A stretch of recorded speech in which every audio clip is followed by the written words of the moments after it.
This has been a long, challenging few weeks for Congress and for the country. It's my hope that today we can put some of those most urgent issues behind us. After yesterday's events, the Majority Leader and I began a series of conversations about a way to get the government reopened and to prevent default. I'm confident we'll be able to do both those things later today. Crucially, I'm also confident that we'll be able to announce that we're protecting the government spending reductions that both parties agreed to under the Budget Control Act and that the President signed into law. That's been a top priority for me and for my colleagues on the Republican side of the aisle throughout this debate, and it's been worth the effort. Some have suggested that we break that promise as part of this agreement.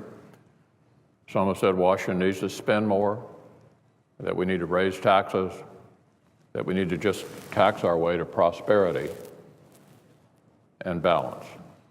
But what the BCA showed is that Washington actually can cut spending. And because of this law, that's just what we've done.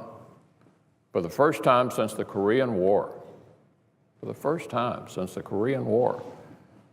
government spending has declined for 2 years in a row. The first time in 50 years. And we're not going back on this agreement. There's a lot more we need to do to get our nation's fiscal house in order. Hopefully, once we've gotten past the drama of the moment, we can get to work on it.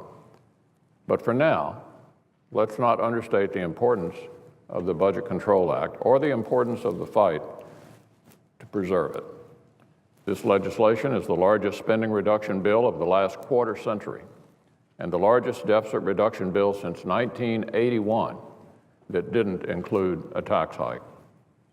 Preserving this law is critically important to the future of our country.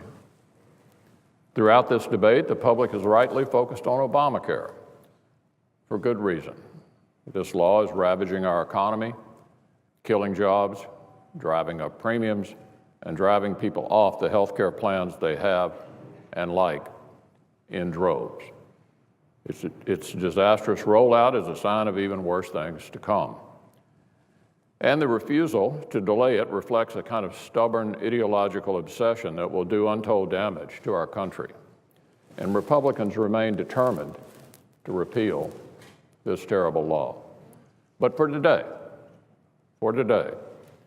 the relief we hope for is to reopen the government, avoid default, and protect the historic cuts we achieved under the Budget Control Act. This is far less than many of us had hoped for, frankly, but it's far better than what some had sought. Now it's time for Republicans to unite behind other crucial goals. Madam President, I yield the floor.